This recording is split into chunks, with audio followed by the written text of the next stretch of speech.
नमस्कार, वुमन्स 24 चॅनलमध्ये आपल्या सर्वांचे स्वागत आहे। महाराष्ट्रातील एफएल ट्रिपल बार व हॉटेल चालकांनी राज्य सरकारकडे कर धोरण आणि परवाना व्यवस्थेत तातडीने बदल करण्याची मागणी केली आहे। वाढत्या कारभारामुळे आणि अव्यवहार्य नियमांमुळे व्यवसाय संकटात सापडल्याचा आरोप बार मालकांकडून करण्यात आला आहे। बारमध्ये दिल्या जाणाऱ्या मद्यावर वाढीव वाट मुळे ग्राहकांची संख्या घटत असून अवैध ठिकाणी मद्यसेवन वाढत असल्याचेही त्यांनी सांगितले। त्यामुळे वॅट कमी किंवा रद्द करण्याची मागणी करण्यात आली आहे। तसेच सध्या असलेली लोकसंख्येवर आधारित परवाना शुल्क पद्धत अन्यायकारक असल्याचे सांगत ती बसण्याची क्षमता किंवा व्यवसायाच्या उलाढालीवर आधारित करावी अशी मागणीही करण्यात आली आहे। दरम्यान ढाबे, हॉटेल्स आणि इतर ठिकाणी बिनपरवाना मद्यसेवन सुरू असल्याने अधिकृत बार व्यवसायाला मोठा फटका बसत असल्याचा आरोपही करण्यात आला आहे। यावर कठोर कारवाई करण्याची मागणी करण्यात आली आहे। याशिवाय वारंवार होणारी तपासणी, कठोर नियम आणि एकदिवसीय परवान्यामुळेही व्यवसायावर परिणाम होत असल्याचा बार मालकांनी स्पष्ट केले आहे। सरकारने या मागण्यांकडे दुर्लक्ष केल्यास येत्या 1 एप्रिल पासून सामूहिक परवाना समर्पणाचा इशारा बार मालकांनी दिला आहे। आता या प्रश्नावर राज्य सरकार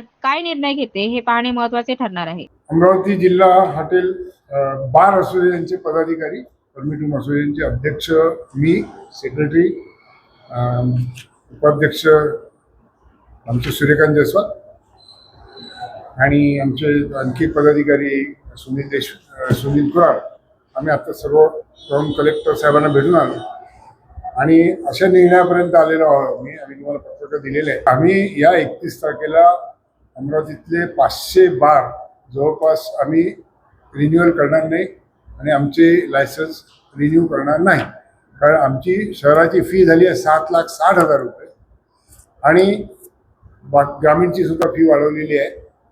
टोटल सरकारचं धोरण हे बार चालकांच्या मरणावर उतरलेलं आहे, कारण फी वाढवली 15%, त्यानंतर वॅट 10% आणि हॉटेल धाब्यावर इतकी सर्रासपणे बेकायदेशीर विक्री चालू आहे। 50 वेळा निवेदन दिल्यावर पोलीसवाले कारवाई करत नाही आणि एक्साईज ऑफिसर बेशरमासारखे म्हणतात की आमच्याकडे स्टाफ नाही।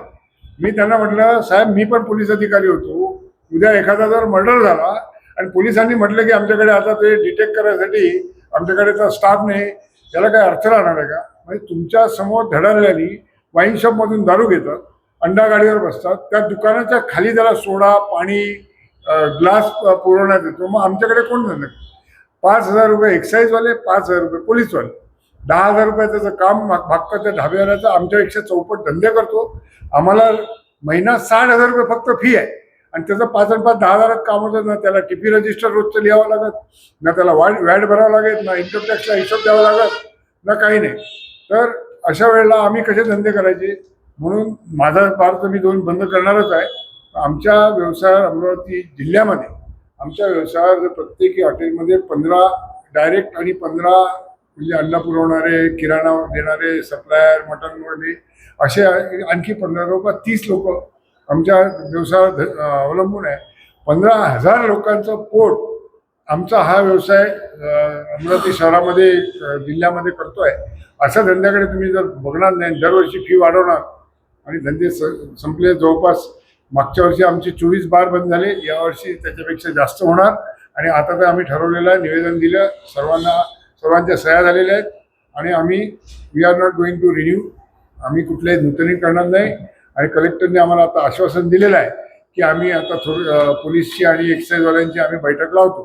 म्हटलं साहेब, तुम्ही ती लावायची असेल तर 25-30 तारखेच्या आतमध्ये लावा, कारण आम्हाला एवढी फी भरणं शक्य नाही। माझे 2 हॉटेल आहे, 15,20,000 रुपये कुठून आणायचे?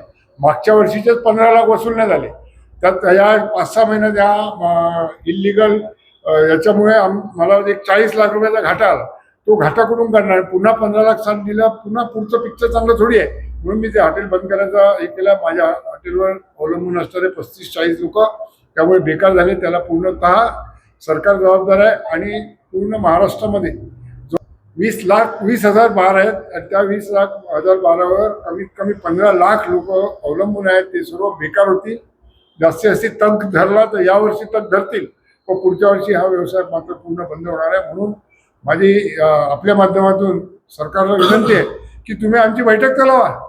अजितदादा अजितदादांनी आश्वासन दिलं होतं, पण आमच्या बैठकी लावल्या।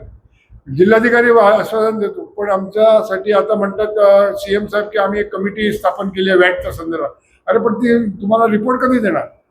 म्हणून मी म्हटलं की तुम्ही आमच्याकडे लक्ष देत नाही, आम्ही तुम्हाला एवढा रेव्हेन्यू जनरेट 30,000 कोटी रुपयाचा रेव्हेन्यू आम्ही तुम्हाला देतो, पण तुम्ही आमच्याकडे कुठं, आम्ही म्हणतो तुम्ही पहिल्या जिथून फॅक्टरीतून माल निघतो त्याच्यावर तुम्ही लावा ना, म्हणजे तो वाईन शॉपवाल्यालाही त्याच भावात मिळेल, आम्हालाही त्याच भावात मिळेल. तो वाईन शॉपवाल्याचे धंदे 4 पट वाढले आमच्यापेक्षा. वाईन शॉप जे 5 वर्षापूर्वी 1 कोटी 1.5 लाख कोटी रुपयाला विकलं जात होतं, 1.5 कोटीला, आज त्याची 12 कोटी रुपये किंमत झाली. अशी कशी झाली? आणि त्यांचे धंदे चौपट झालेले आहेत आणि आमचे धंदे कशा बाबतीत चौपट झालेले आहेत. त्यामुळे ही आमची व्यथा आहे. अशाच नवनवीन अपडेट्ससाठी बघत राहा वुमन्स 24 चॅनल. तोपर्यंत धन्यवाद.